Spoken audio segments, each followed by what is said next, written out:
Hey, hello, hello, hello, and welcome to the Cloud English Podcast.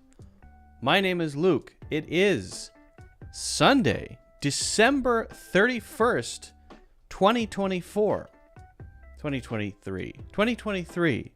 Tomorrow is 2024. So, it's the end of the year. We've successfully completed another one. Congrats, everybody. For some people, it is already 2024. For some people, it is yet to be 2024. And so we can reflect in the style of a cram session. We can reflect on the year. We can think about what happened and what we want to accomplish in 2024. What goals should we set? How should we set them? And of course, we'll be focusing this on English learning goals. So we'll be talking about how to set goals that you can actually achieve in 2024, very important, rather than impossible goals, which is surprisingly common. And, we'll talk about that. But there's an issue, I think, around goal setting that needs to be discussed, and we're going to talk about that a bit.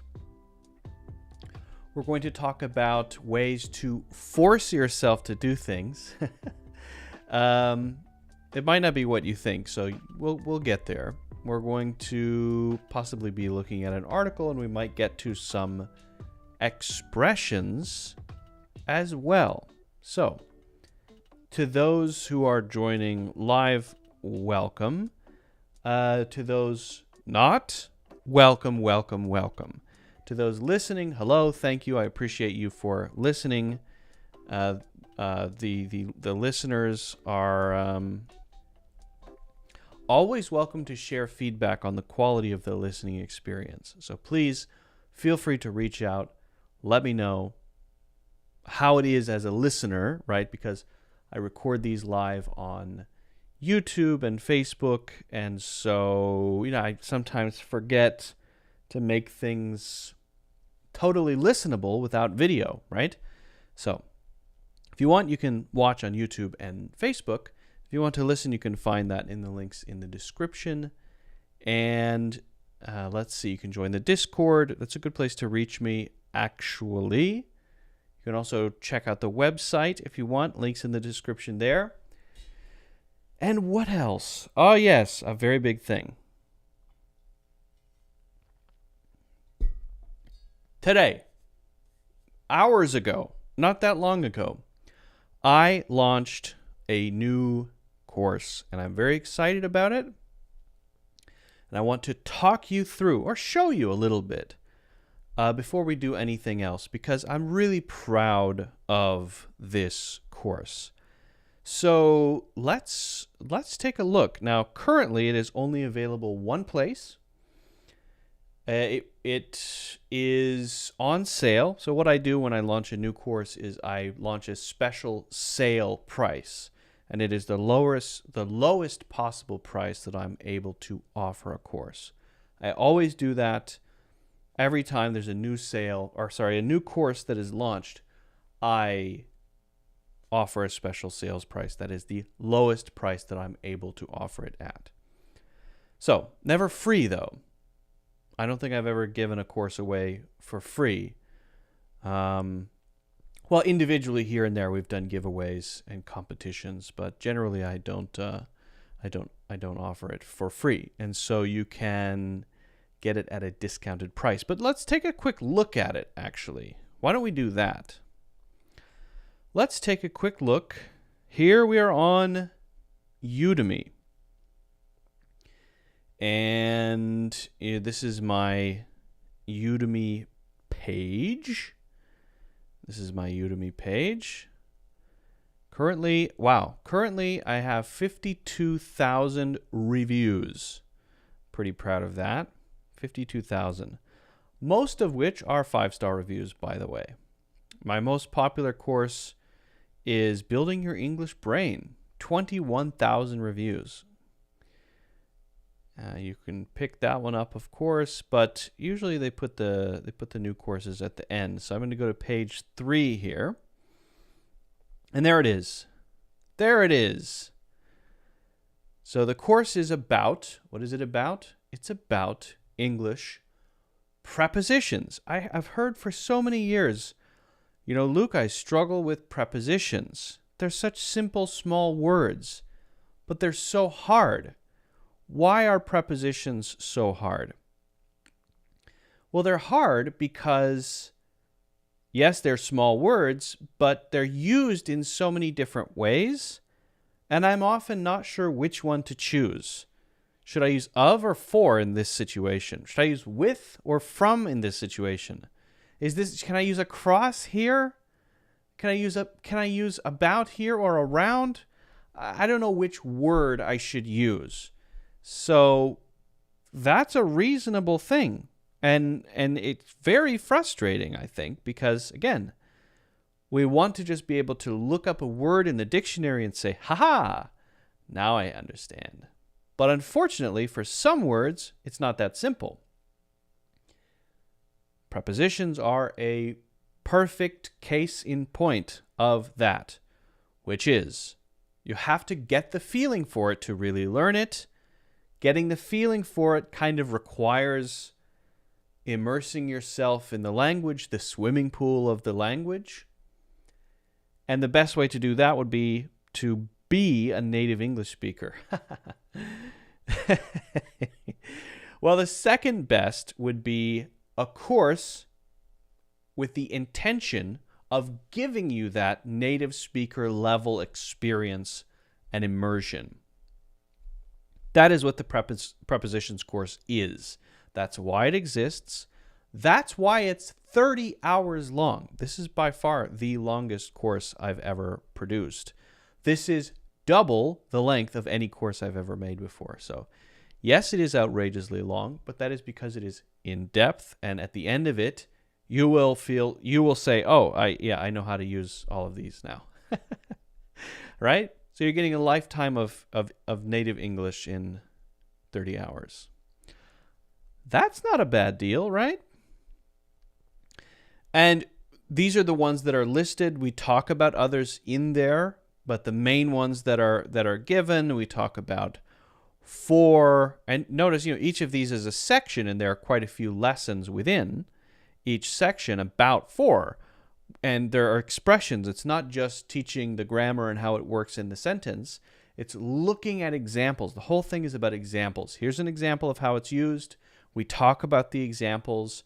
I explain what it means. I explain other ways to use it. And then at the end of each section, what we do is we look at some common expressions. So when you look at expressions related to for, these are idioms that you hear sometimes, and it's not always clear why for, but once you know it, then you know it, right? And so each of these with, we look at expressions there. We have a bunch of examples to look at, actions, descriptions, from, around, between, among, behind, below, and obviously the classics of, by, to, at, in, on, right? And again, sounds simple, is simple, but to fully grasp these, it takes work and some time.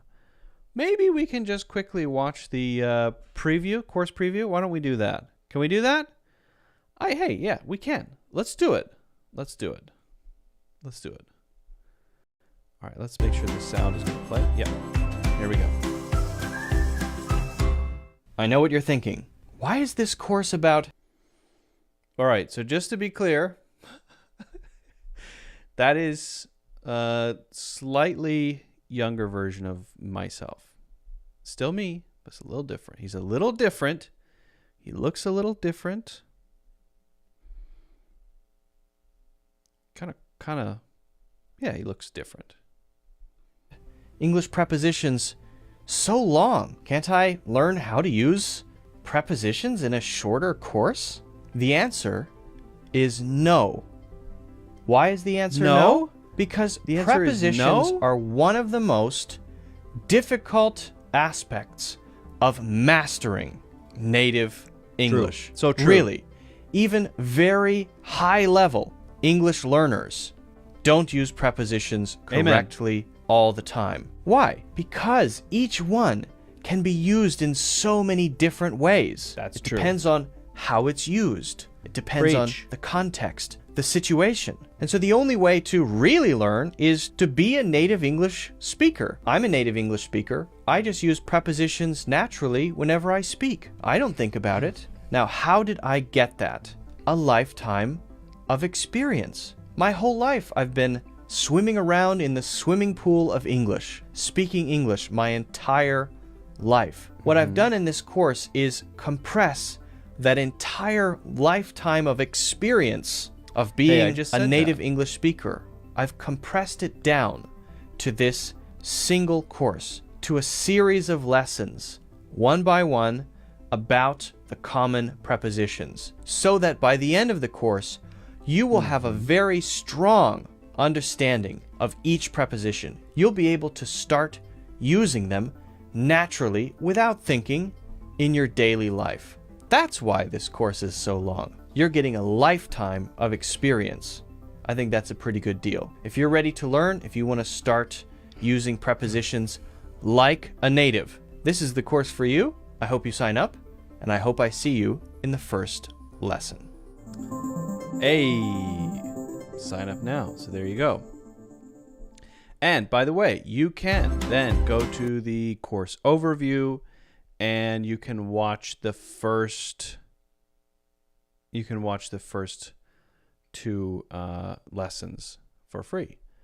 So go check that out. And I know I'm talking about this a lot, but you know, I've been working on this course for like years, and so I want to talk about it for a few minutes. All right, give me a break.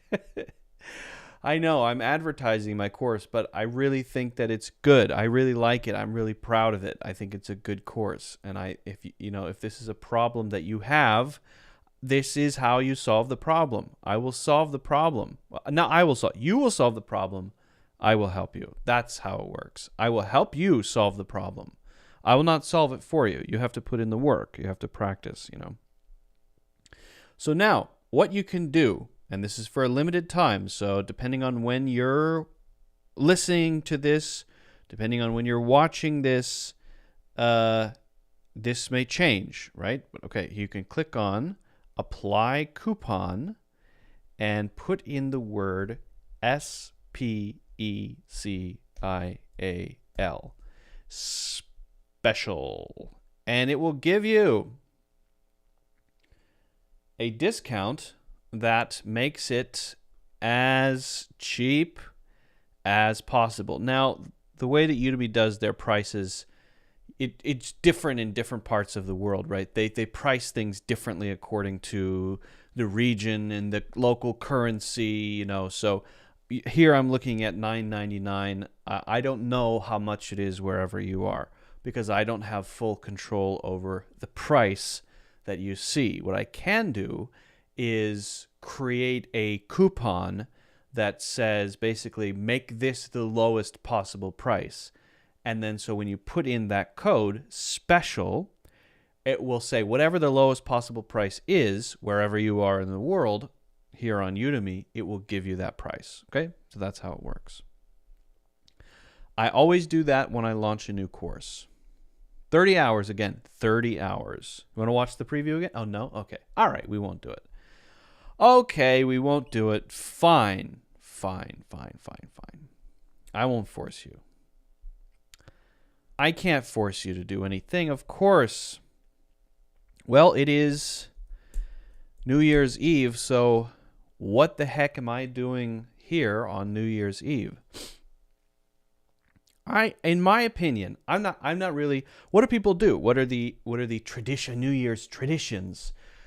Well, it's different, I guess, when you're a kid. When I was a kid, we always had the tradition of going to a particular family friend's home, and they had 3 kids. I grew up with 2 brothers, 2 brothers, not including me, and so we would always go and play at their house on New Year's Eve, and that was always great. We would watch the the thing in Times Square, the big celebration and the ball dropping to count down the new year. We might make New Year's resolutions. And as you get older, it gradually turns into partying. People like to go to nightclubs. People like to go to bars and drink or hang out with friends. People apparently do go to Times Square in New York City. I went one time. No, I've been twice. Right? It's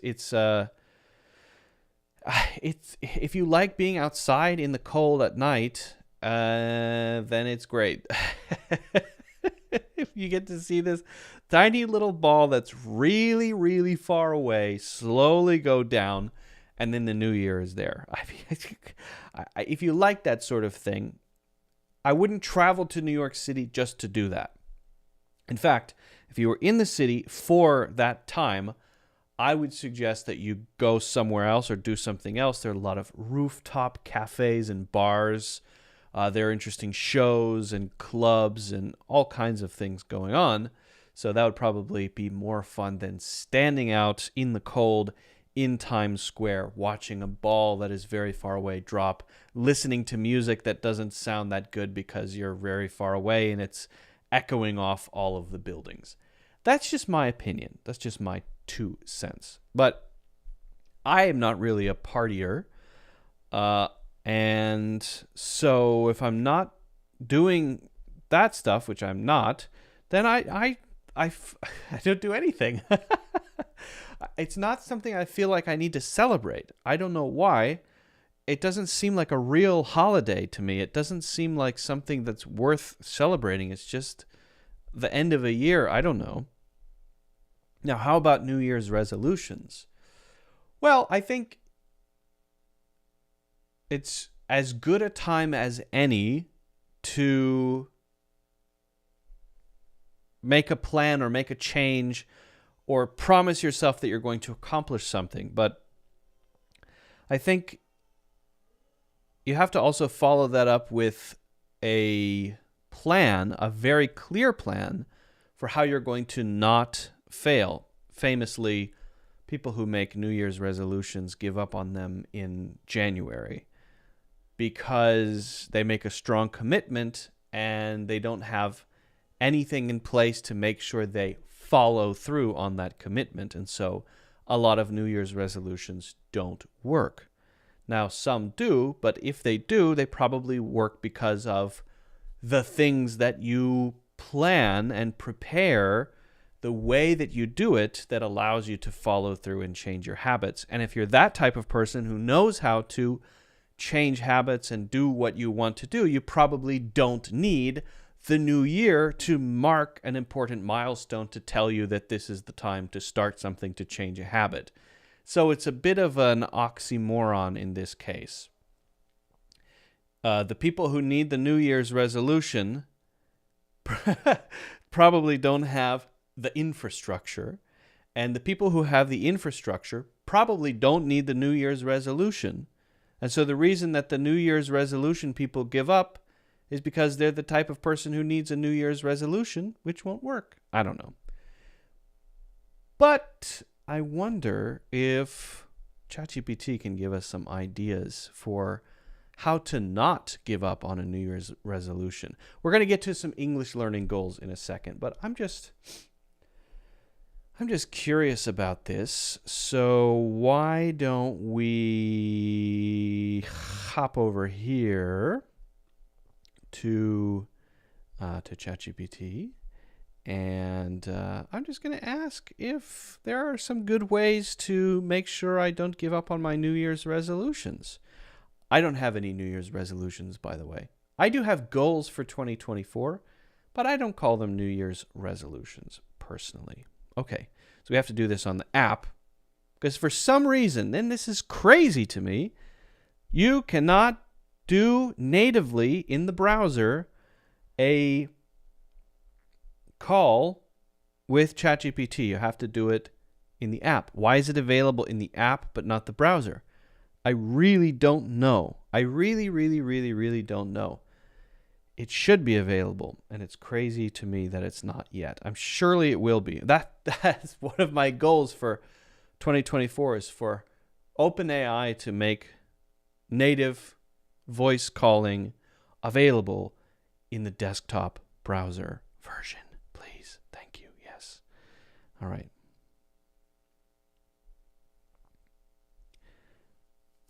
Let's make a call. Sure. What would you like to create an image of? Oh, I gotta put my headphones on. I want to find out how I can keep my New Year's resolutions. All previous years, basically, I give up a few weeks after the new year, and so I'm looking for some methods that will force me to keep my resolution this year. Please help. Please help. It's great that you're looking to stick to your New Year's resolutions. Here are a few tips. One, set specific and realistic goals. Instead of vague resolutions, make them specific. For example, instead of saying I want to get fit, set a goal like I will go for a 30-minute walk 5 days a week. Two, break it down. Large goals can be overwhelming. Break them into smaller, manageable tasks and set milestones. Three, keep a progress journal. Tracking your progress can be motivating and help you see how far you've come. 4. Accountability. Share your goals with a friend or family member who can check in on your progress. Sometimes just knowing someone else is aware of your goal can be a big motivator. 5. Be kind to yourself. If you slip up, don't beat yourself up. Acknowledge it, learn from it, and move on. What's your resolution this year? If you don't mind sharing, maybe I can give more specific advice. Well, my goal for 2024 is to learn 2,000 new words. And also, I want to build a much larger, more advanced memory palace. That's a fantastic and ambitious goal. Learning 2,000 new words and enhancing your memory palace will definitely boost your cognitive abilities. Here are some tailored tips. For learning new words, use a spaced repetition system, SRS. This technique involves reviewing the words at gradually increasing intervals. Apps like Anki can be really helpful. Read regularly. Reading diverse materials exposes you to new words in context, aiding retention. Sorry, Sorry, I'm having issues right now. I don't need you to tell me how to find new words. I know which words I want to remember, and I know how to remember them. I want to make sure I stick with my goal and don't give up. That's what I need help with. Understood. Let's focus on strategies to help you stick with your goal. Set mini goals. Break your main goal into smaller, achievable targets. For example, learning a certain. So basically the same advice twice. Okay, well, I mean, there's nothing wrong with that. Breaking your goal down into manageable pieces. Some of that stuff will be in the English goals section for 2024 for sure. Reasonable. I mean, I think it's important to have a plan and give yourself a break things down, make things. Bite size is a good way to say it, but I guess actionable. Meaning I can see this thing and I know what to do about it, because I think often large all-consuming goals create a kind of paralysis of vastness, meaning it's so big, I don't know where to begin. I don't know what to do next. How can I accomplish a goal that's too vague and huge to really get my head around? But if you have a clear, sort of broken down, step-by-step path, it's manageable. You can say, okay, today I'll work on this or that. That's pretty good, I think. That's pretty good, I would say. All right. I wonder if anyone has ever had the New Year's resolution to start smoking. This year, my New Year's resolution is to begin smoking. I will begin smoking this year. Probably not. I'm going to say probably not. I doubt that's happened. Okay. Should I ask any other questions to my old pal ChatGPT? All right, let's see. I'm looking for some ways to celebrate the new year. Today is December 31st, 2023. I don't like to party. I don't like to go out. I don't really like to get together with friends that often. So what can I do to celebrate without having to actually go out and do stuff? Celebrating the new year at home can be both relaxing and special. I think Here I are answered some my own ideas. question. 1. Have a movie marathon. Choose your favorite movies or a series you've been wanting to watch. 2. Cook a special meal. Try a new recipe or make your favorite dish. 3. Reflect and plan. Write in a journal, reflecting on the past year and setting goals for 2024. I like that. That's a good 4. one. Virtual celebration. Consider a video call with friends or family for a virtual countdown. 5. Relaxation night. Treat yourself to a spa night with a bath, maybe some aromatherapy, and relaxation music. I like These that. activities can make your New Year's Eve peaceful yet memorable.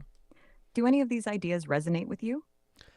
I really like the idea of having a movie marathon, but also sitting down and setting goals, making the last day of the year a big day for doing that.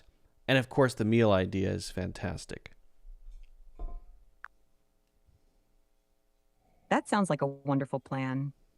A movie marathon paired with goal setting and a special meal is a great way to have a meaningful and enjoyable New Year's Eve at home. You can start with the movie marathon to relax, follow it up with a delicious meal you've prepared, and then cap off the evening by setting your goals for the new year. It's a nice blend of relaxation, enjoyment, and introspection. Do you have any specific movies or types of cuisine in mind for your celebration? All right, I think that's enough. But those are good suggestions, actually. For someone like me, social stuff I regard as a necessary obligation. Apologies to anyone who is listening to this who has done things with me socially, but it's fine, but I feel like a thing I should do. And not a thing I really, really want to do. I can't wait to do this thing. So it's not that I'm anti-social, but I do just like to be quiet and stay home most of the time. But reading, watching movies, making a meal, playing with my son, making plans for 2024. These things all sound good. Actually, yesterday we did some cooking. We actually made homemade sausages, which is pretty cool. It's interesting to me. So, one way to make sausage is that you have to get sausage casings.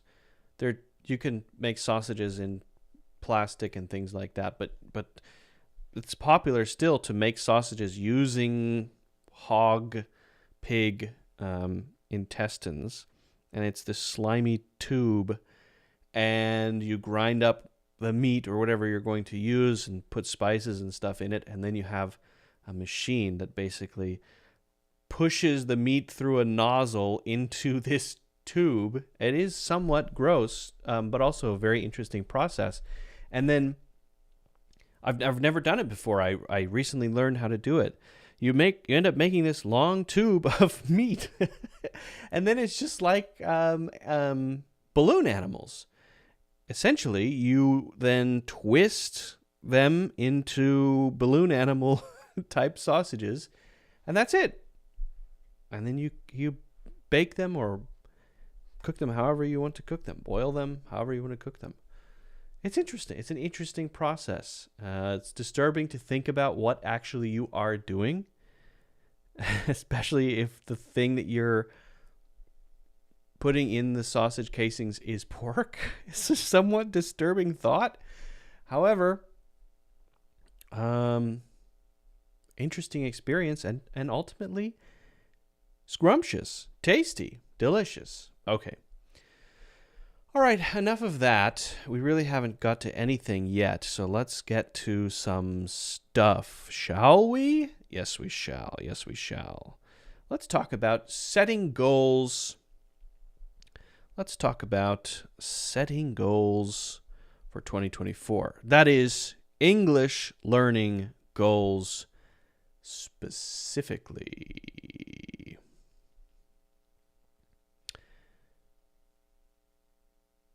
Having goals is great. If you have a goal, fantastic. But not every goal is the same. Some goals are bad because they're too general, because they are impossible, because they can't be broken down.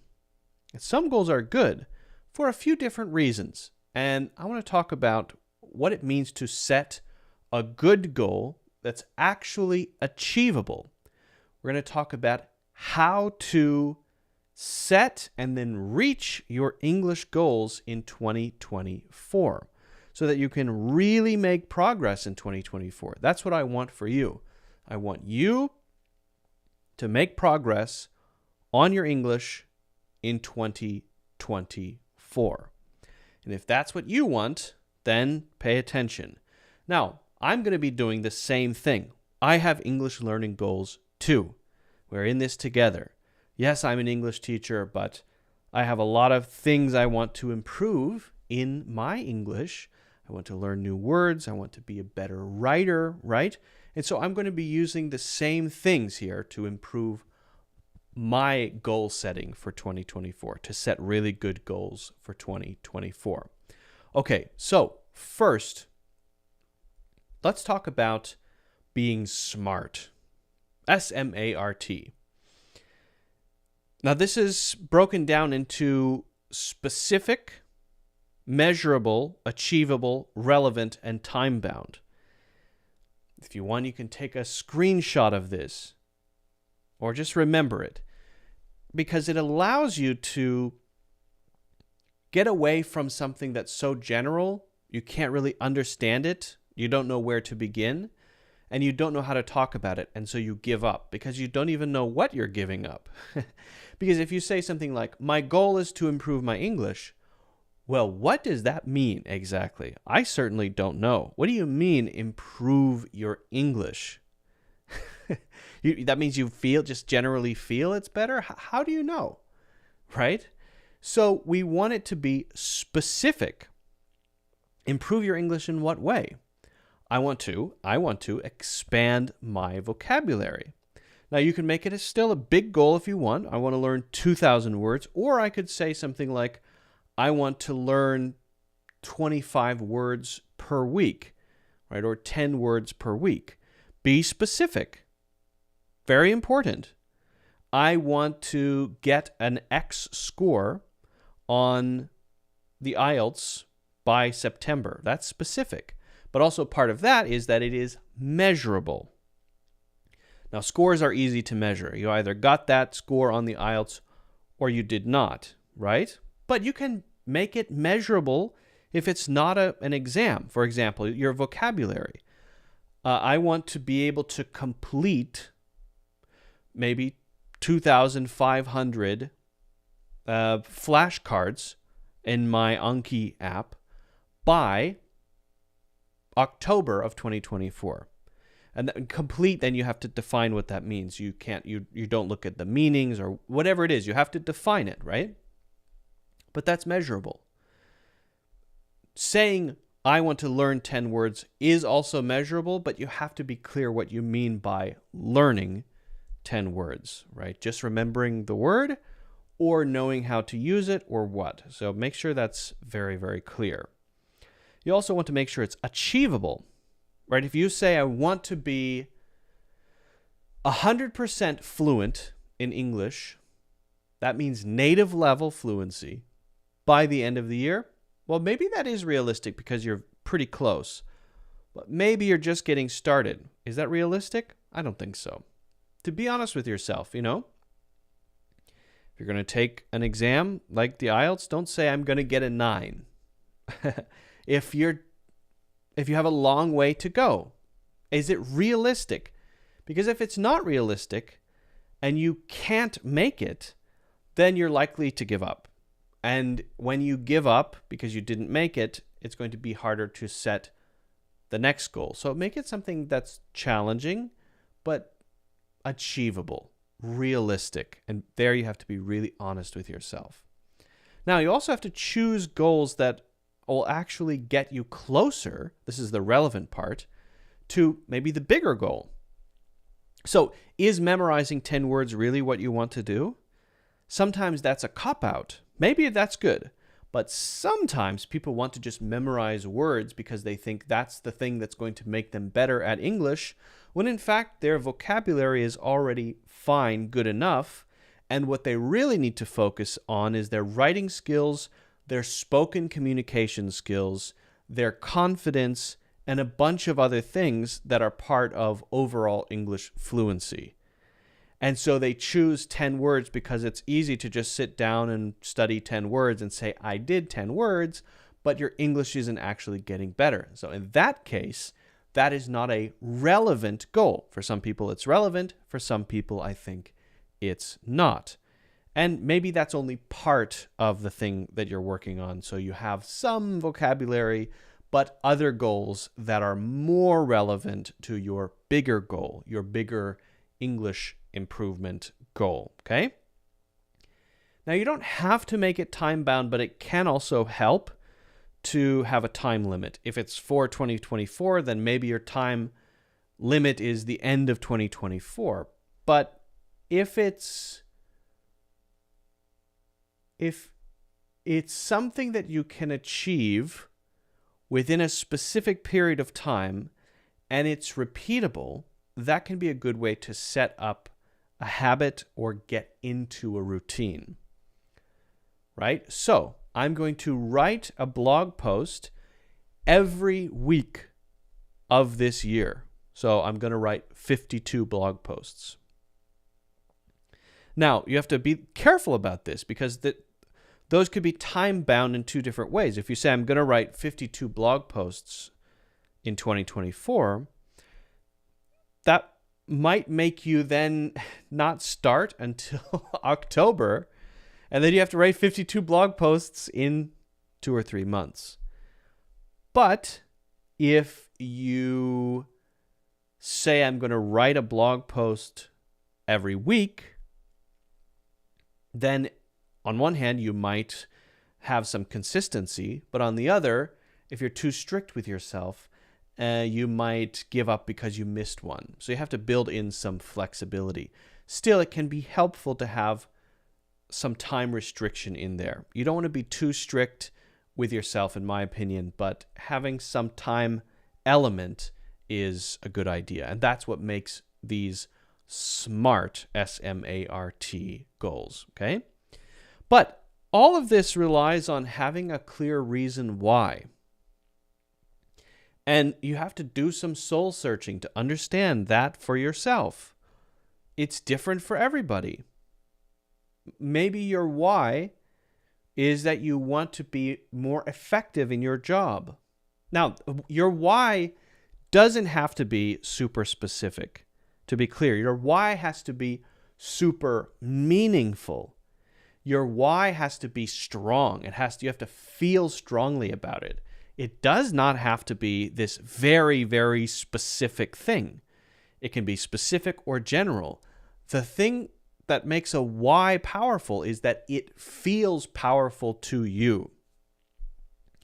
If you feel agony every day going home from work because you feel like you're not communicating effectively, not getting promotions, you're kind of not in the loop, people are talking past you, then your why is to maybe communicate more effectively at work and maybe fully participate in conversations at work. And that means a lot to you because you feel the frustration of not being able to do that. So you have to really think carefully about your why and search for one that has a strong feeling, right? So one of my goals for 2024 is to improve my memory palace. One way that I use to remember things is a memory palace, but there are some weak spots in it, especially for certain things that I want to remember, certain types of things like quotations, for example. And so it's very frustrating when I'm trying to remember a quotation or certain vague information about something, and I can't. Or I remember the quotation, and who the heck said that, right? So I want to get better at storing things in my memory palace so that I can always remember what I want to say, when I want to say it, how I want to say it. That's my why, right? That's my why for that particular goal, right? And then you want to write it down. Write it down however it makes sense to you. Why write it down? Because you make it objective. Often when we think about things in our own little heads, they're sort of half formed, right? You say to yourself something, but did you really say the whole thing to yourself? Or did you say 70% of it and then you started thinking about beans? We're weird like that, right? And so writing it down forces you to say it 100%. Now it's outside of you. It's somehow out there in the world. You're looking at it with your eyeballs, and you have to figure out how to make that thing that you see with your eyeballs happen. It somehow makes it more real, and that can make it, I think, very useful to actually write it down. Now, I like to make a plan because I sometimes will have a general goal, and then I feel slightly overwhelmed. Okay, I want to improve my memory palace techniques so that I can recall quotations when I want to recall them exactly. Well, that's a little too general as a plan to take action on. So I know what I want to do, but now I need to break it down into bite-sized pieces so that, for example, today I can do this, and tomorrow I can do that, and the next day I can do that. Maybe we could say, bane of goals, especially broad ones, is paralysis. That means a feeling of being unable to move. I know there's a thing that I need to do, but I just don't know what first step to take. But if you've broken it down into steps and you have a plan of action, what am I doing today? Just look it up. You made the plan step by step. So there's this week I'm doing this. Okay, yeah, start doing that and just start doing it immediately. It takes out so much of that stress and pressure, that uncomfortable feeling of, I know there's a thing I need to do, but I don't know what to do next. And I hate that feeling. Now, some things are competing goals. Maybe okay, let's get back to English, for example. Maybe you have a goal to take an exam. Maybe you have a goal to maybe improve your comfort level with speaking English. And so you're going to record 10 videos a month to practice speaking and watch it back. Well, you need to also know which things are more important to you and which are less important. And if something falls or if you have to pick one or whatever, you know which one to pick, right? You know which thing to work on when you have time to work on it, right? So it's good to set priorities because sometimes we'll focus on the thing that's easier to do rather than the thing that's more important. What's easier? Studying vocabulary or writing a blog post? Okay, so we have the blog post goal because I want to be a better English writer. I want to be a more effective writer. I want to be able to use language well when I'm writing. And I don't want to feel overwhelmed with the idea of having to write an email, right? Okay, so I want to do that. That's very important to me. And I also want to learn 10 new vocabulary words a week, or 10 new idioms a week, maybe better. Well, the idioms aren't going anywhere. And in general, if you had to pick between the two, you probably want to go with the writing goal because this is a bigger pain point for you, maybe. I'm just giving this as an example. If that's a bigger pain point for you, make sure to prioritize that. It may be easier just to learn the idioms, but when you find yourself working on the idioms or the vocabulary, you might catch yourself and say, you know what, I'm just being lazy here. What I said I was going to write 52 blogs this year, and I haven't written any, and it's March. I've got to get busy. So that's why you prioritize. You rank it higher. I use Notion for prioritizing things, and the thing I put higher is more important. And so I have to ask myself when I'm doing something that's lower, why am I doing this? Because the number one thing is painful, because it's scary. I see. Well, I have to do it. Why am I doing this? Because it's relaxing. I can do this and watch a movie at the same time, and that feels nice. But you know what? It's lower on my priority list. Therefore, I will not do it now because I know I'm being lazy and avoiding the more important thing. But having it as a priority is that little ding, ding, ding, ding, ding that reminds you that you're not focusing on your higher priority. But all this to say, you don't want to be in a situation where if you miss one thing, you're just done. And you've totally failed and you have to try again next year, right? Avoid this.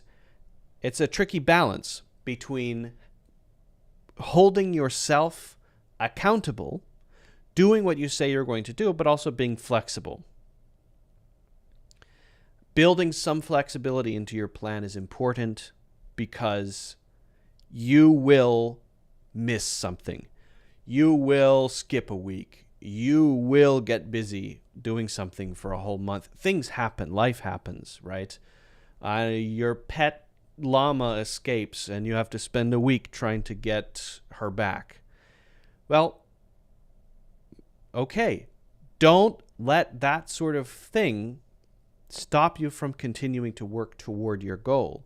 So make your goals a little bendy and make sure they're achievable, of course, but make them a little bendy in case those things come up or in case you miss or whatever it is, because you want to make sure that they're still driving you to work consistently over time, okay?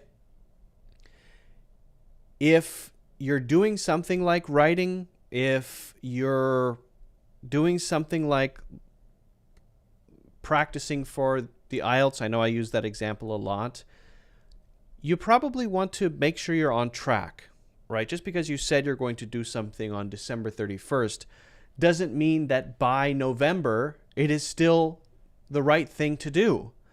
Maybe by the middle of the year, you've achieved so much with writing, you've exceeded your expectations for yourself that maybe it's time to change. You know what? I don't need to write 52 blog articles. That was what I thought I needed to do to become a more confident writer. But now that I think I've achieved that, I'm actually going to change direction. So always be thinking carefully about your goals and making adjustments as you need to. There's nothing wrong with that. And get help. You know, if you have friends who are working on the same thing, a community, people who are also learning English, if teachers, whoever, right? Reach out, make connections, be part of groups, be part of communities, ask for help, get feedback as often as you can, get a practice buddy, as many connections as you can make outside of yourself as possible will help you have accountability and will help you start thinking in English, start making higher level connections, right? Communicating more. It can't hurt, right? So always try to make make connections if you can and get feedback. Very important. Small wins are also milestones. If you set a big goal and the goal is something that you will either accomplish or not accomplish by the end of the year, then you're working all of this whole year on this huge thing, and then at the end of the year, thunk, either a huge success or a huge failure. Maybe that works in some cases, but I would recommend having little milestones along the way that you can unlock. And when you unlock them, like a video game, right? When you unlock them, you celebrate. Yeah, I did it. I did this. I did that, right? I was able to what? Well, this year, I want to feel confident when I'm speaking English in social settings. So, one of the things that I'm going to do, and maybe I define that even more clearly, but one of the things I'm going to do is I'm going to join a meetup group, and we're going to talk about different topics, and I'm going to participate and speak socially in front of others.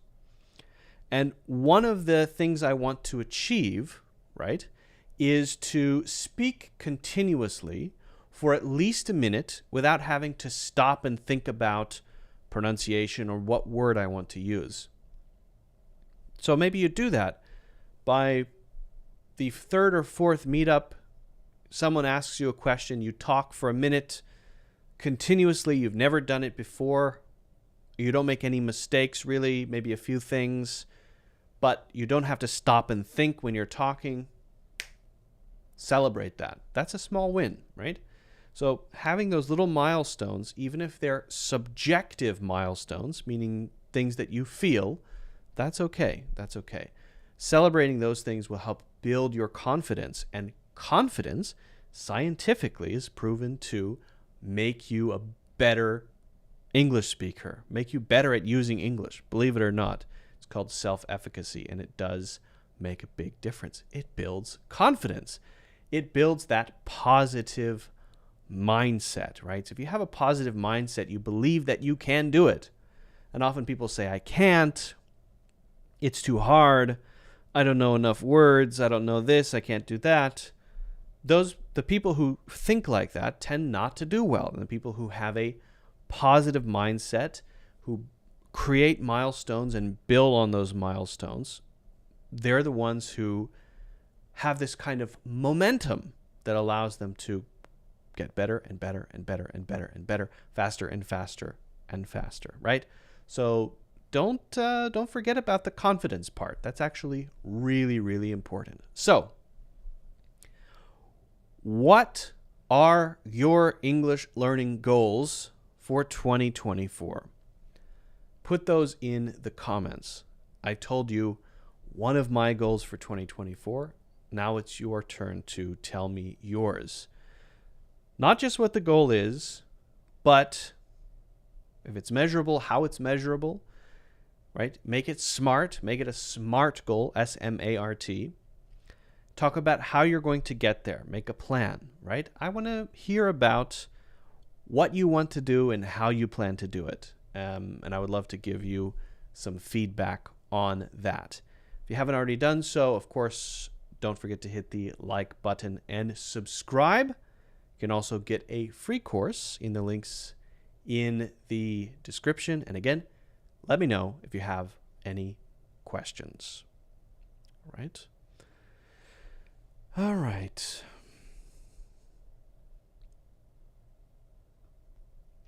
Back to this. It is 7:44 p.m. Alejandro, hello. Happy New Year. Happy New Year. Those joining live, folks, friends, neighbors. Again, people, the course is available. The course has launched. If you want to learn prepositions, if your goal in 2024 is to learn prepositions, well then, there's only one thing that you should do next. And that thing that you should do next is pick up the prepositions course using the coupon special and get a big discount on the course.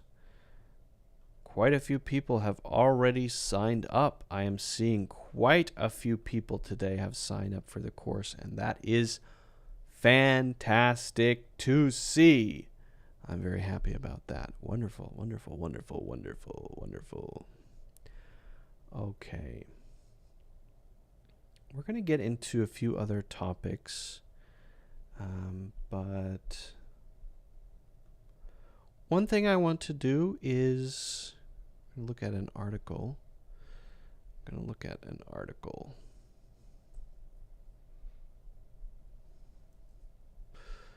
One second. I'm just zooming into this article. You know, I wonder if we'll someday look back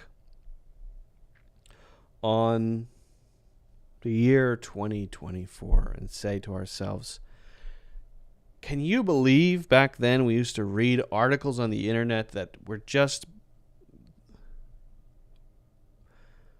filled with ads?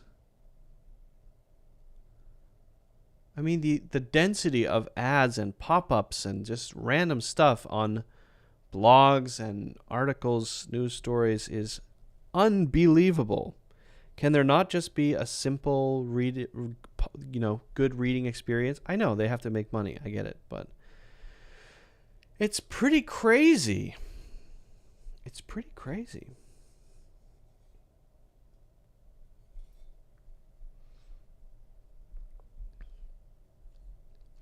Alejandro says, I don't have specific goals for English. I just keep watching the majority of my stuff in the target language, and it increases day by day. I notice that as I watch movies, but I'd like to be more fluent in conversation, though. Yeah, I mean, the fluent conversation part is important, too. You got to practice that one. ChatGPT, pass IELTS, says Mike. All right. Don't I watch NFL? I don't. No, I used to watch the NFL, Mike, when I was a kid. Probably the last time I watched a whole NFL game, was at least 15 years ago. I mean, I've seen it on in restaurants and stuff, but I don't really pay attention anymore. I used to love it when I was a kid. I used to absolutely love American football, the NFL. And I watched every Sunday. It was super exciting. I would watch games and commentary. It was very exciting. Now, I do not. I don't really watch that many sports anymore. Not really into sports, although if there's an interesting fight on, UFC fight on, I will watch that. I do occasionally watch fights.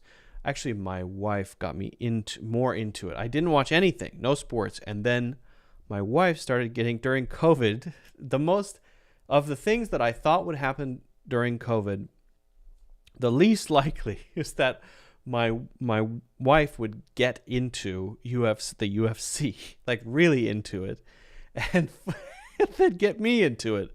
That was not on my bingo card for 2020. Well, when did that happen? 2021, I think. Maybe, yeah. That was not on my bingo card, but that's what happened. That's what happened. Do I go out with family or your wife and son? Not today. No, not really celebrating today. But we went out yesterday. We went actually back to the museum where I talked about it when I shared the story of my son being born, but we were in this art gallery dedicated to fertility. And then that day is when we went to the hospital to have our son. And her water broke in that art gallery. We went back there yesterday, and that was a cool experience. It's such a cool place. So there's two different museums across the river from each other. One is in Beacon and one is in a town called Wappingers. One is called the Chapel of Sacred Mirrors, and one is called DIA. I don't know what it stands for. Like, I don't know. Dumb ice cream something. And it's the first one is very it's psychedelically inspired, filled with symbols, tradition, meaning, depth. It's got a religious undertones, but not specifically. It's so rich. When you go there, you're surrounded by symbols and archetypes, and it's a tapestry of meaning, right? And you feel it. Then when I go across the river to the other one, Dia, it's a sort of postmodernist, random pile of glass on the floor, some big white canvas with nothing on it, some silly Andy Warhol stuff, and it just makes me, I get mad when I go there. I get angry when I go there, because I think there's been a confusion. The postmodern movement has been, I don't think that's what, somehow we got to call that stuff art. It is art because it uses a creative process and skill and craft and stuff, but it's missing, I think, one of the key components that I think art should have, which is that it provides meaning and inspiration beyond what language can communicate. And I think for some people, that kind of art does. For me, it doesn't.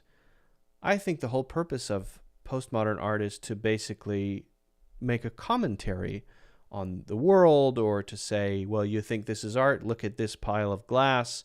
Isn't that crazy? I bet you didn't expect to see that in a museum. Haha, idiot. I made that just because no one has done it before. So for me, the postmodern artistic project is, I thought of a thing that nobody else thought of before. I figured out a way to do it. I made it, and they let me put it in a art exhibit. And now I'm an artist. Which is fine, I guess. That is what it is, but it's not really for me, because it doesn't give me any nourishment. It doesn't celebrate culture. It doesn't celebrate meaning. It makes fun of meaning. It deconstructs meaning. It pulls things apart without creating something. I think that art should try to make people feel something powerful, and that doesn't do it for me. So I have a bit of a pet peeve about it, but I don't know, whatever. All right. Let's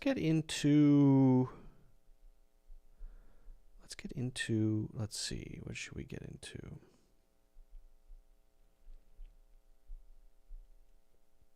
I think we'll do forcing, and then an article, and then we'll talk about some idioms. I think that's a good order. Okay. So why don't we hop over to the Blackbird? Why don't we do that?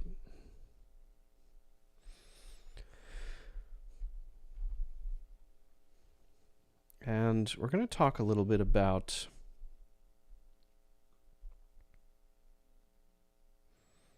how we can make ourselves do things that we don't want to do.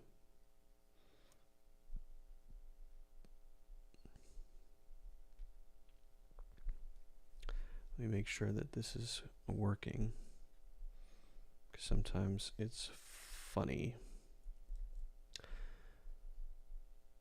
Is it ever a good idea to force yourself to do things? I think the answer to that is yes, right? You don't want to go to the gym, but you force yourself to go. You don't want to go to work, but you force yourself to go. Sometimes it can be really useful to find ways to force ourselves to do things that otherwise we may not do. And this can be called, a type of these can be called a forcing function. And this specific term is something that I've learned about actually only recently, but it's pretty cool if you think about it. We're going to talk about how we can use this to improve our English. Basically, what we're trying to do with this is put us in situations that will require us to do other things that we want to do, but wouldn't do unless we were in those situations. Okay, so what would be an example of that? Well, let's say you are at work, right? And one of the things that you want to do is get better at English, particularly at your spoken English, right? So you could just generally work on that. You could just generally kind of practice sometimes here and there, but it may not be very organized. Well, what if you volunteered to give a presentation at work to a large group of people, not knowing if you were actually prepared for that or not? How would that make you feel first? A little stressed? A little nervous? Is my English good enough? Who's going to be listening? Oh, the CEO is going to be there? Oh my God, what have I done? But when you do that, you then have to work on all of the things that will allow you to succeed at that. And if you don't do that, then, again, you're just kind of working on things here and there. That's what a forcing function is, right? That's basically what it is. And we're gonna look at a few other examples, but that's actually a good one. So sign up for a public presentation.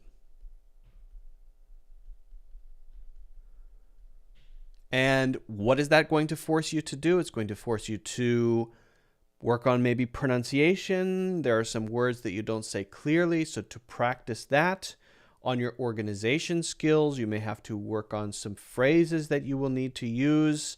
You're going to have to maybe record yourself doing the presentation a couple times so that you can do it smoothly. And you're going to be looking at yourself on video and giving yourself feedback. So that's actually a really good one. Now, if you don't want to do that at work, you might think about other sorts of settings that you can sign up for, get involved in, participate in, that will also push you in those same ways. And this may be if you're trying to improve your overall spoken confidence, okay? So maybe you join, for example, a book club. You join a book club. I don't know why I wrote the B like that. A book club. And in this book club, you have to read a book. Okay, so this book club forces you to every Thursday. You can do this online, right? There are a million. Don't tell me that you can't find a book club. Go to meetup.com. There are a million book clubs on Meetup, people reading and talking about books online. There are a million, okay? So Sign up for a book club. It's every Thursday, and the book that everybody is reading is something that you're interested in. Maybe the book is, well, let's not say philosophy. Maybe it's a simple book club. You're just reading Harry Potter. Okay. And every week, people are getting together. Oop, not Pooter. Wrong. Every week, people are getting together online and talking about one chapter. So every week, you have to read the assigned chapter, and you're on a call with other people. Maybe they're all native English speakers. How do you feel? A little nervous? Great. You're pushing yourself to talk and share opinions in front of them. You've had to read very carefully. So you're forcing yourself to read, and then that's allowing you to learn new words, to maybe take notes, to learn grammar and sentence structures, to learn idioms, to improve your listening skills because other people are talking in the book club, to have to maybe understand, I don't know, native spoken humor, right? Jokes, understanding jokes and cultural references. So there are all kinds of things that you will get by just doing that one action of signing up for a book club. That one little thing that you can do forces you to do so many other things. Again, those other things being things that you wouldn't otherwise do. Yeah, you might say, oh, I'd like to read more, I'd like to learn more idioms, I'd like to learn more vocabulary, but let's be honest, you're not going to do that by yourself. So what you do instead is sign up for things that force you to do that.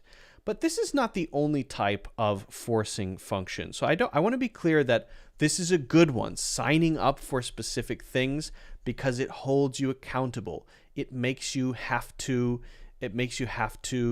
do things because there's something coming up, or there's something every week, or you have to do a big presentation or whatever, right? But not the only type. Another type, and I think this is a great one, is a more general activity. For example, and I think this is the perfect example, travel. Travel. Now, even if you're not traveling to a native English-speaking country, travel is great because it's forcing you to communicate with people to get stuff done. So here you have to accomplish things in order to go somewhere, to buy something to eat, for example.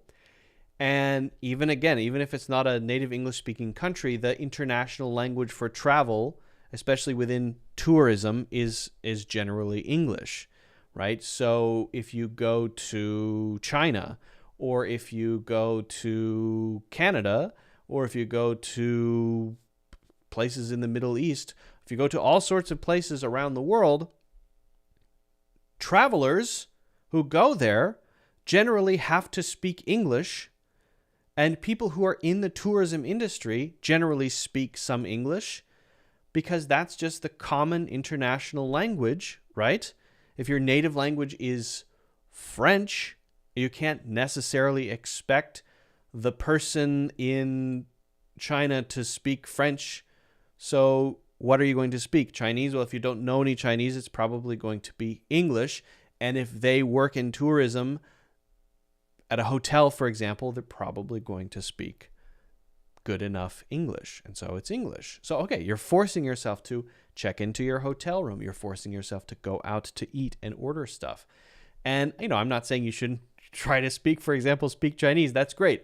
I'm just saying putting yourself in travel situations, especially when English is the common international language, is going to make you feel a little stressed, give you some maybe anxiety, and push you to know how to communicate about those things. Even better, maybe traveling to the United States or the UK or Australia or something like that, where you're going to be definitely speaking English and having to communicate about all kinds of things. Where is this bus stop? And how can I find this place if you need help finding something? Or if you're on a tour, I have a question about this, or all of those things. It has to be done in English, and you have to be able to understand people, so you're working on your listening skills. Again, a very good forcing function. Now, there is one more that I want to talk about, another type, and I hope you're getting a bigger point, and that is basically you're just finding things that are pushing you to do things that you may not otherwise do. But another type is to make rules for yourself. Rules. You make rules that you tell yourself you have to follow, and by following those rules, you do the things that you want to do, right? That you're trying to do more of, but you otherwise can't find a way to do, okay? So let's say certain activities in your life, this is an example. You can make all kinds of different rules. Be creative with this. Certain activities. What is wrong with me? My brain. What about my brain? My poor brain. Activities. Certain activities are English only. Certain activities are English only. What would an example be? Anytime I cook or need to cook something new, I will do it completely in English. Meaning, I will know the names of all of the different ingredients in the recipe. If I need to look up anything in the recipe, I will do so in English. To know the steps in the process of cooking this dish, I will do that in English. Everything related to cooking, learning how to cook, learning new recipes, finding ingredients, watching YouTube videos about cooking, all of these things I will do 100% in English. It's too tiring for me to do everything in my life in English, but when it comes to cooking, I will be a 100% English brain person. And this rule that you set for yourself will force you to pick up all kinds of new language, will force you to explore certain areas of the internet, certain YouTube channels, for example. It will push you outside of your comfort zone.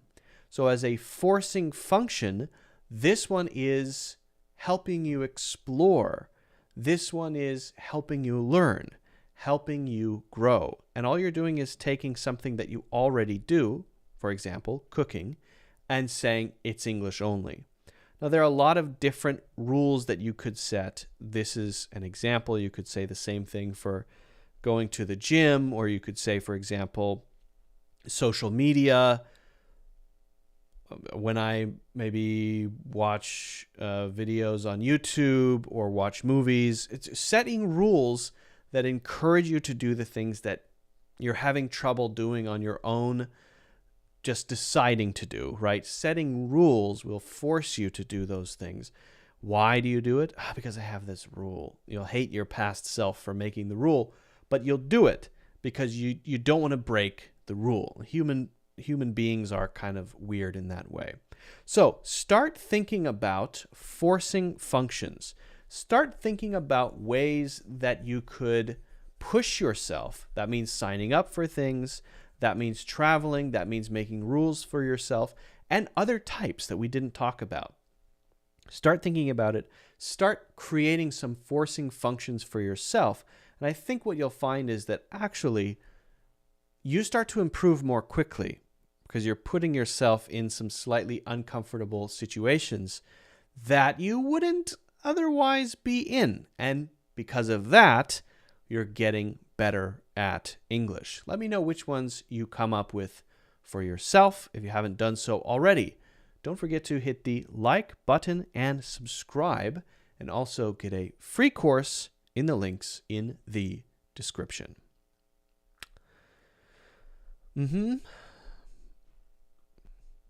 My forcing function is recording a weekly podcast. To be honest, it's not weekly. It's always sometimes skip it. But I'm not. But in 2024, oh, it will be weekly. I tell you, I'll never skip, not even once. It will never happen. I guarantee it. I shouldn't say that. No, I will. I guarantee it. That's my forcing function. A weekly podcast.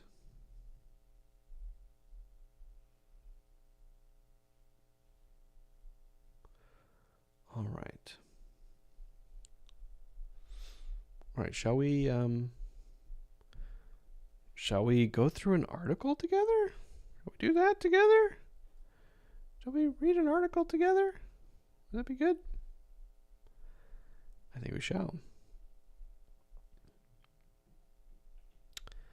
Okay, let me go over here to this. Yes. Okay. And then also, we're going to be going back and forth between this and the old word bank. Where's my word bank? There it is. There it is. And I'm going to write here word bank. Word bank. Okay.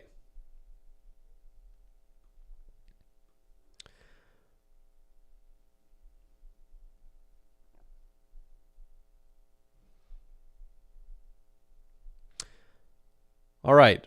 What we're going to do is read an article about penguins. And from the article, we're going to pick out useful words and phrases, understand them in context, and then we're going to add them to our word bank, and then we will review them, we will recap them, we will try to really deeply understand them. This is going to be an exploration. All right? All right. So, penguin parents sleep for just a few seconds at a time to guard newborns, study shows. Okay? This is crazy, by the way. I found this because I was thinking about sleep and parenting. And I thought, well, I know parents don't sleep a lot. And I was exploring it, and I found an article about penguin parents, which seems much worse than what human parents go through with newborns. Okay, so there's a taking a penguin nap. Is there another one? They're the best, cute baby penguins.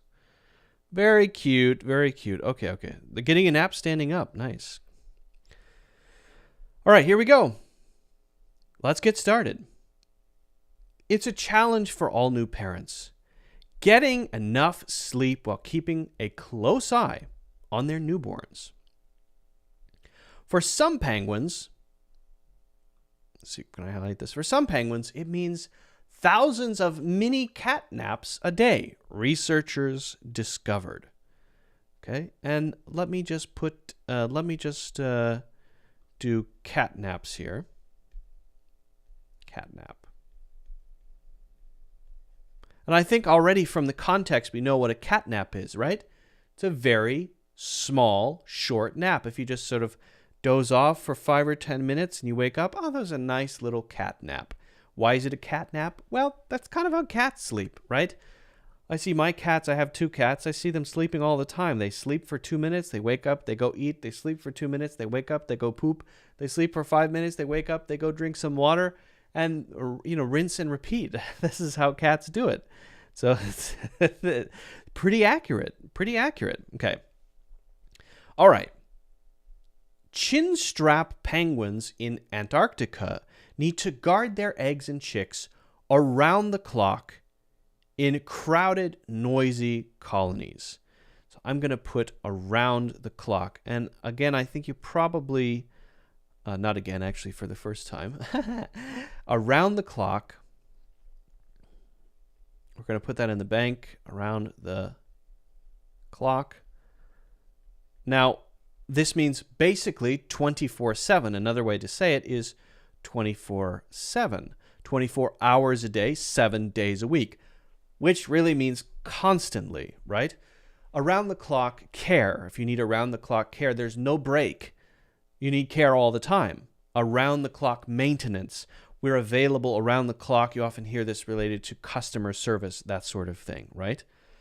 Our team is available around the clock. Our team is available 24/7, right? Same basic thing.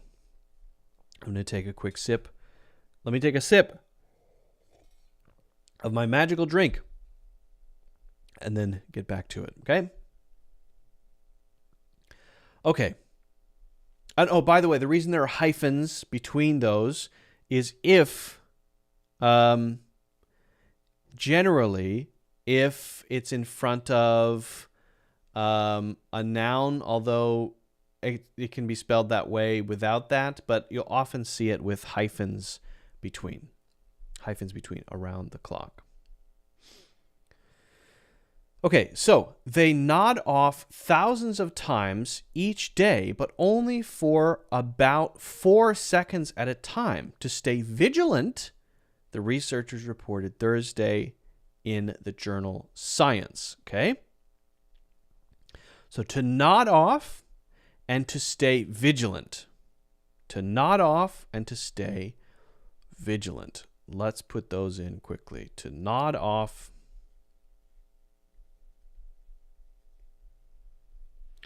and to stay vigilant. Okay, so nodding off is very simple. It's similar to the word doze. Well, it's not one of our words, so let's skip it. I don't want to fill this up too much. Doze or nod off is basically this. So you're kind of falling asleep gradually. You often see people do this if you're taking public transportation. I used to enjoy when I took the New York subway regularly, watching people nod off.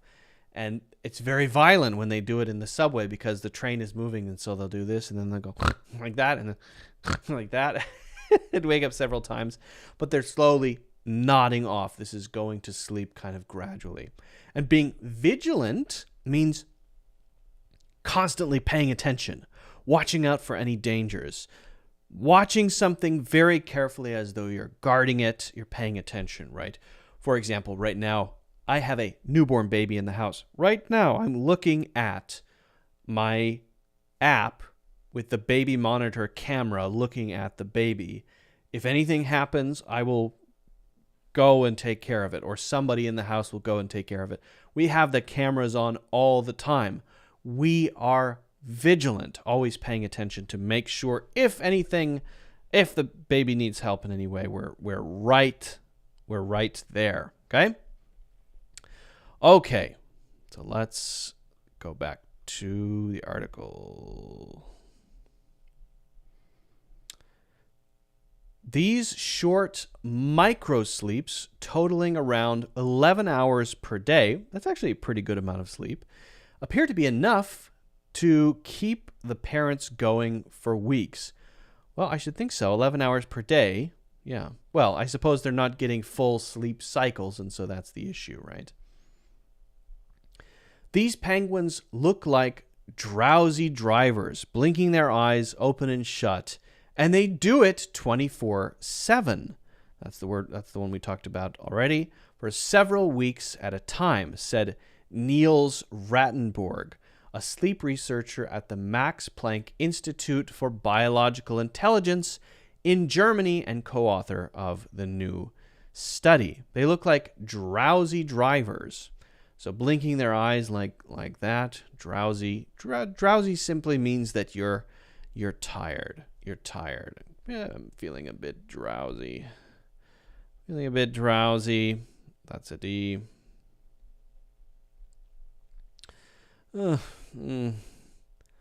It's actually a feeling. It's not a facial expression. If someone says you look drowsy, then probably your face is showing your sleepiness, right? But you can be drowsy without you can be drowsy without looking drowsy, I suppose. It's not about the appearance. It's about the feeling of being tired. It's about the feeling of being tired. That's what it is about. Okay. Oops. Oh, hey, there I am. There we go.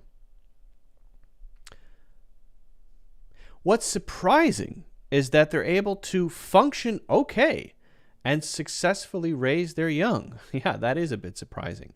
Chinstrap penguins, named for the thin line of black facial feathers resembling a chin strap, usually lay their eggs in pebble nests in November. As with many other kinds of penguins, mated pairs share parenting duties. One parent tends the eggs and chicks alone, while the other goes off fishing for family meals. A pebble nest, what would that be?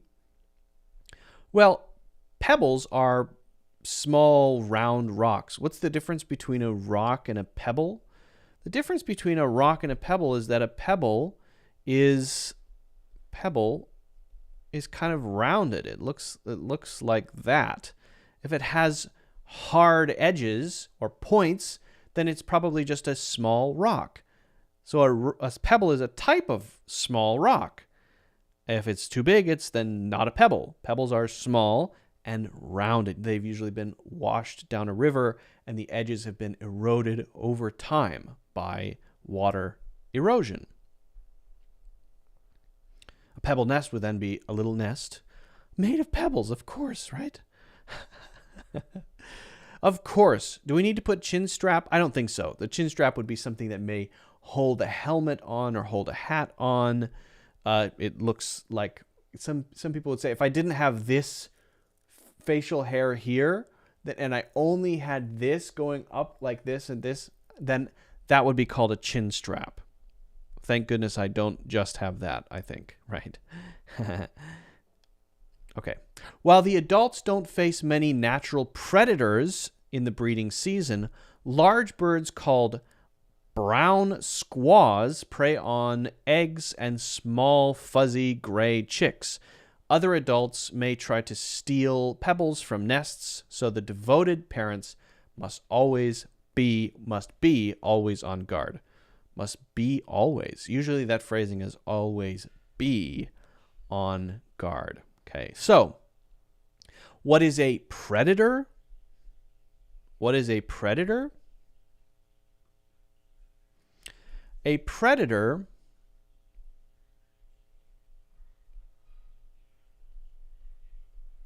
is a hunter. And this can be used in a lot of different ways, but this is, for example, an animal like a wolf or a falcon, I suppose, a fox. This is an animal that hunts, right? And what they hunt is their prey. So you have a predator-prey relationship.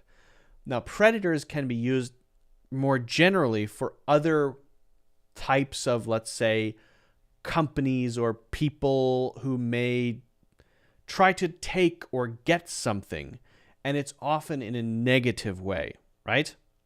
So if there's a company and they're described as a predator, or they have predatory business practices, that means that they're taking advantage of people, they're being way too aggressive, they may be scamming people or putting all kinds of rules in place to prevent people from getting out of their memberships or something like that.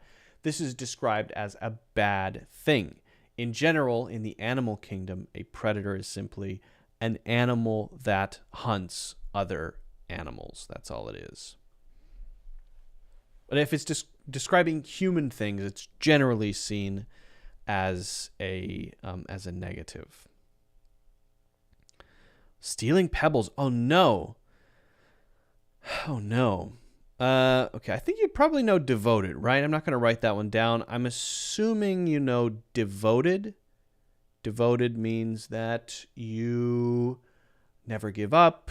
I'll just write it down. I think most of you probably know that. Devoted. We'll write it down. Very loyal. It's another way to say loyal. It's like loyal. It's like consistent sometimes, reliable, that sort of thing. And usually there's some sort of relationship commitment, like a husband or a parent or a friend. You're such a devoted friend. You're always there for me with emotional support when I need you. You're so devoted, and that means a lot to me. I appreciate it. I appreciate it so much. Okay. There's a chin strap penguin. Cool chin strap, bro. There are the babies. He does look, or he or she does look rather sleepy. It's just 4 seconds in the wake up. 4 seconds. Can you imagine doing that all day, every day? That does not sound particularly fun. And they're not functioning well, which is very interesting. For the first time, the scientists tracked the sleeping behavior of chinstrap penguins. Here's where we are. In an Antarctic breeding colony by attaching sensors that measure brain waves. Whoa, pretty advanced. They collected data on 14 adults over 11 days on King George Island off the coast of Antarctica. The idea for the study was hatched when Wan Young Lee, a biologist at the Korean Polar Research Institute, noticed breeding penguins frequently blinking their eyes and apparently nodding off during his long days of field observations. But the team needed to record brainwaves to confirm they were sleeping. I see. They needed the brainwaves to know that they weren't just going like this randomly, but that they were actually falling asleep. That's very interesting. I see. Okay. Very interesting. Very interesting. Field observations. This is specific, but I think we can maybe write this one down. Field observations. I'm just going to write down, because I know you know observation is to watch something, right? But this phrase, in the field, in the field. And we could say also field observations. But if something happens in the field, well, this is the difference between something theoretical or researcher who's in the lab, or maybe just writing things or thinking about things abstractly, right? Writing papers, as opposed to someone who is out there in nature, in the wild, watching baboons and chinstrap penguins and documenting what they're doing exactly.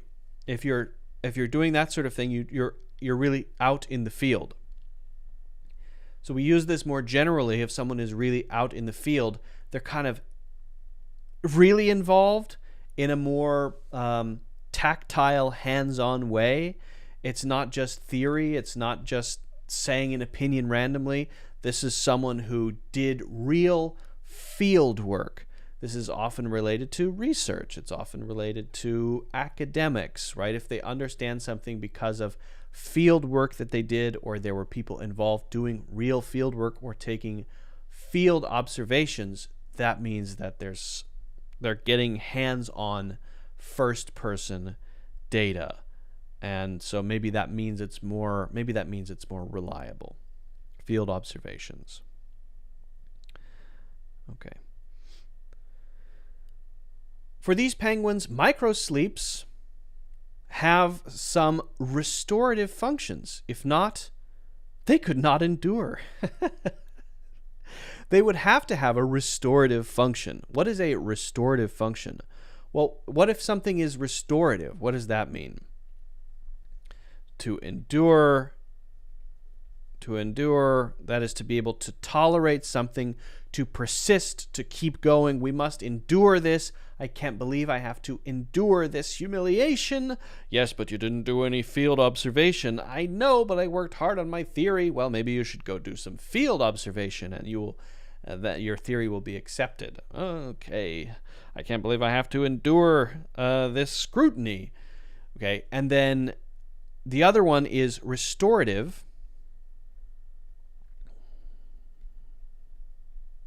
And if something is restorative, it gives back nourishment.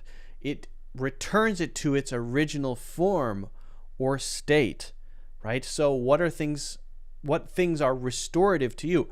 Maybe a spa day. The spa day was so restorative, right?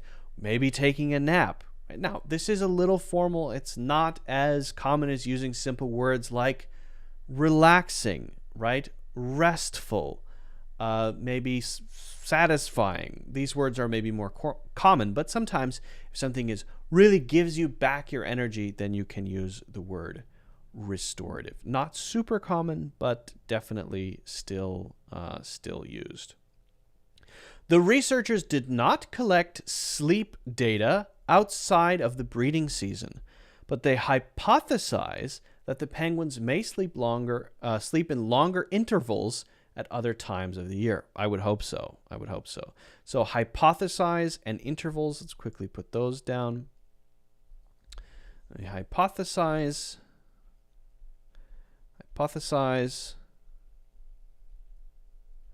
and intervals. The word bank is getting quite long. So hypothesize is the verb form of the word hypothesis. So hypothesis is the noun form, that is the thing, and the action of doing that is to hypothesize. Z sound. So hypothesis, hypothesize. So if you hypothesize, you come up with an idea. You come up with a theory. This is the thing that I believe is true, maybe based on experience. The long way of saying hypothesize is to make an educated guess. Well, what's the difference between an educated guess and a random guess? Well, an educated guess is maybe based on some field observations, based on some hard evidence or some data, right? So a hypothesis is a little bit more than just saying, I guess, I don't know, maybe they sleep longer when there are no babies. I don't know. No, probably there is some strong reason for thinking that. And to hypothesize that would be to state that opinion. At intervals is at a set period of time or a specific period of time. So what was it? Every few seconds they're sleeping for a few seconds, right? And then they're sleeping for a few seconds, and they're sleeping for a few seconds, and they're sleeping for a few seconds again at these intervals. So it's sort of like the space between the events.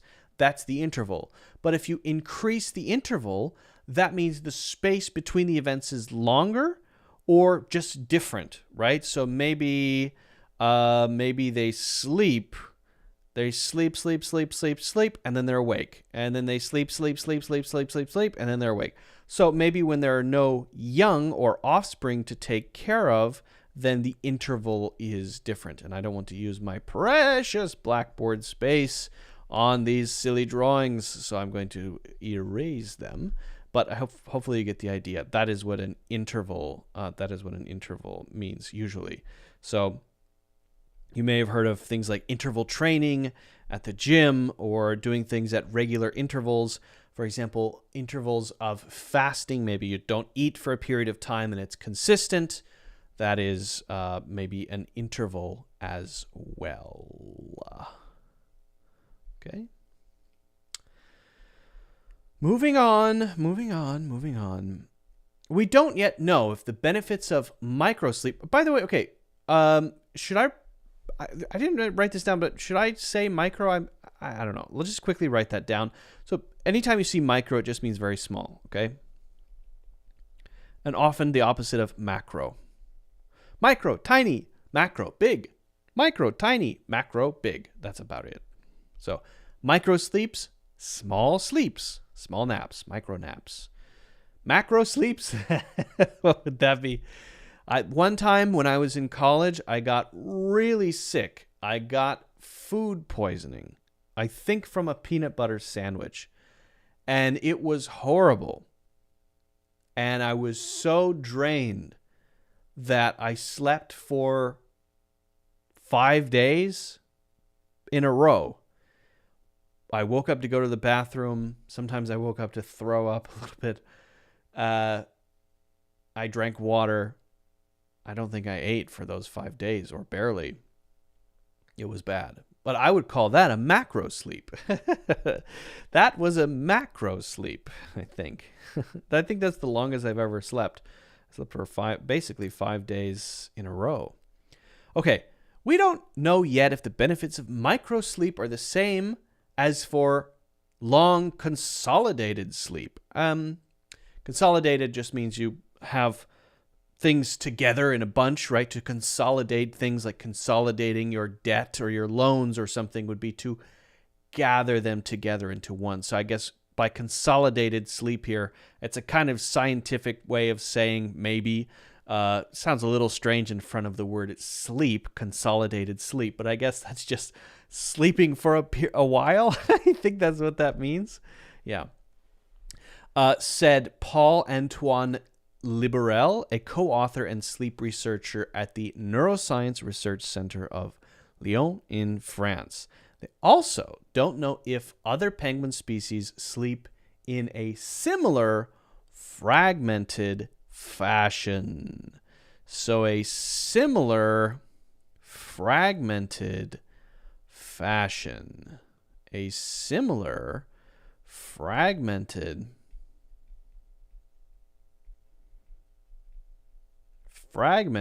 fashion.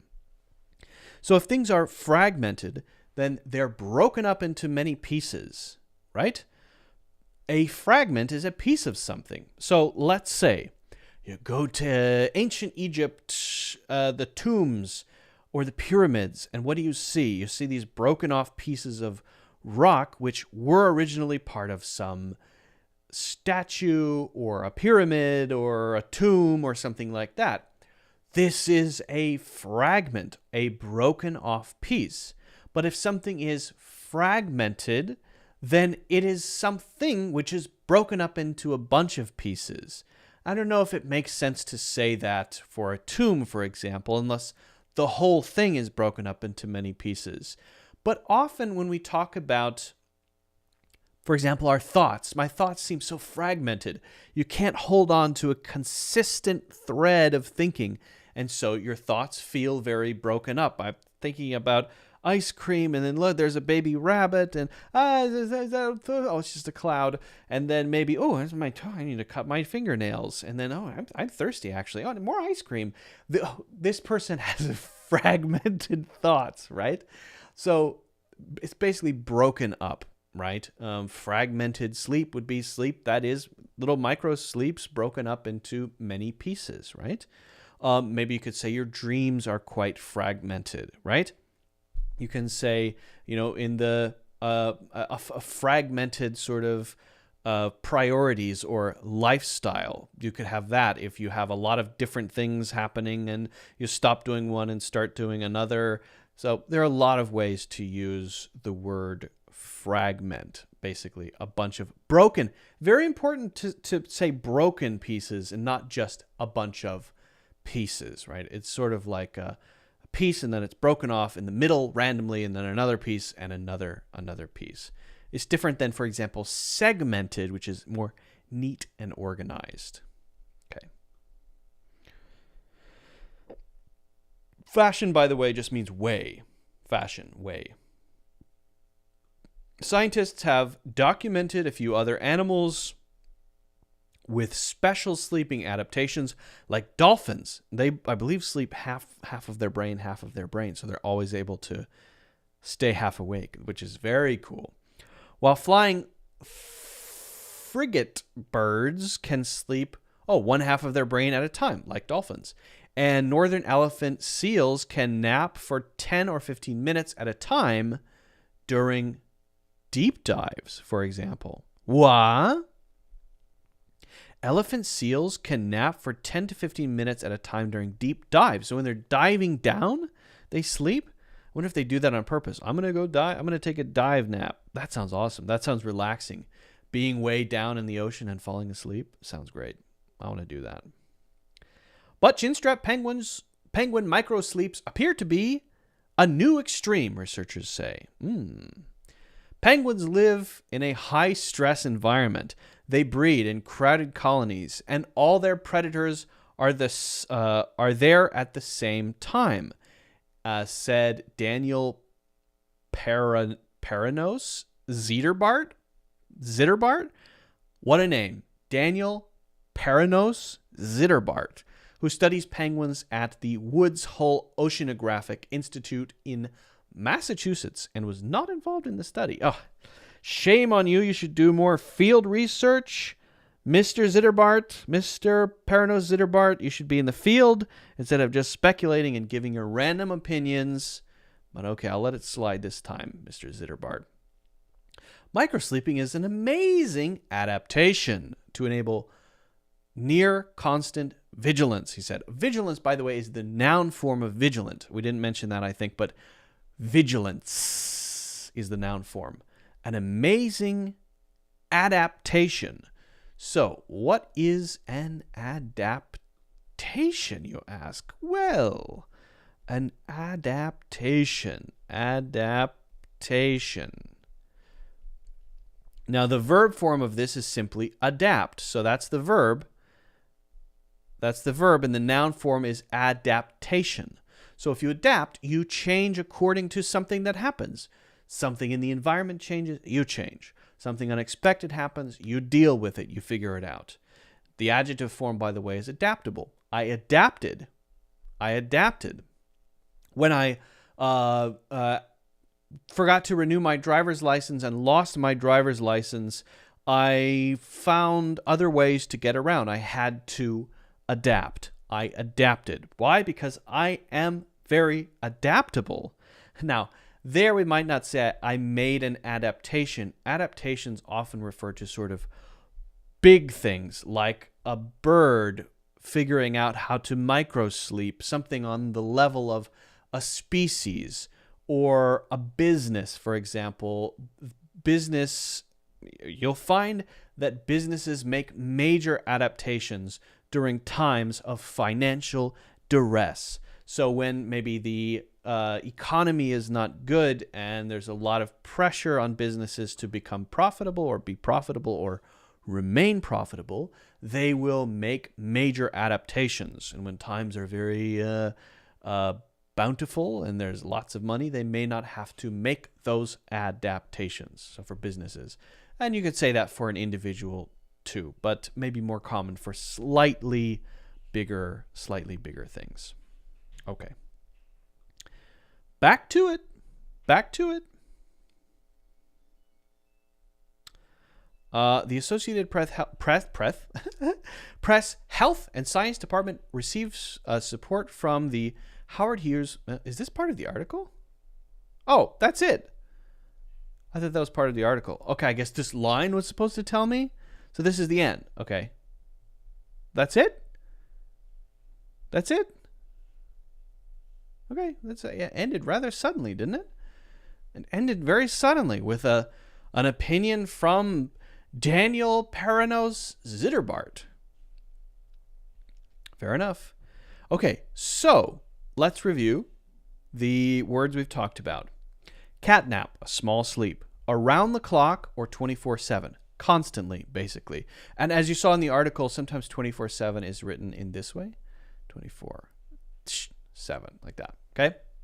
To nod off as to fall asleep slowly. Drowsy, a feeling of tiredness, but someone can also look drowsy. Pebble, a small rounded stone. To be vigilant, and the noun form, vigilance. Similar, right? Almost the same, but slightly different pronunciation. Vigilant, vigilance. Predator is a hunter who hunts prey. Intervals at a specific period of time, usually at a regular period of time, but that interval may change, meaning that the period of time between this and this may change. Instead of sleeping for 4 seconds, I sleep for 20 minutes. Okay, and I sleep for 20 minutes every hour instead of sleeping for 4 seconds every few seconds. Okay? In the field, actually out there, getting experience, observing, watching, gathering data. Hypothesize, to form an opinion that is an educated guess, not just a random guess. Adaptation, to make an adjustment based on something that happened, based on the environment. Micro and macro. Micro means very, very small. Microwave, micro nap. I just took a micro nap. It was great. I feel so restful. And macro is very big stuff, right? What would be a macro wave? I don't think those exist. They should. But after my half-second micro nap, I just took another one. I feel much better. That was so restorative. Restorative meaning it gives me back my energy. I feel 100% again. And fragmented means broken up into a bunch of pieces, maybe a fragmented political system, for example. Hopefully all of those are clear. We learned quite a few. Articles are a great way to learn words and phrases in context. But if you have any questions about these, please let me know in the comments if you haven't done so already. And you enjoyed this exploration of words and phrases, please hit the like button and subscribe. And also get a free course in the links in the description. Alrighty.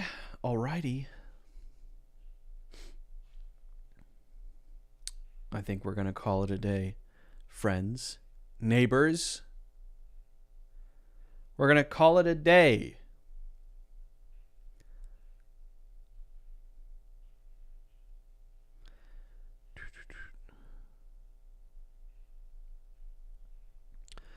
All right. Well, I hope you all have or had a fantastic new year. I hope you set some goals. They don't have to be resolutions, but having some well-planned, well-structured goals can be a good idea. I hope you set and actually stick with your goals. Make plans. Hold yourself accountable, right?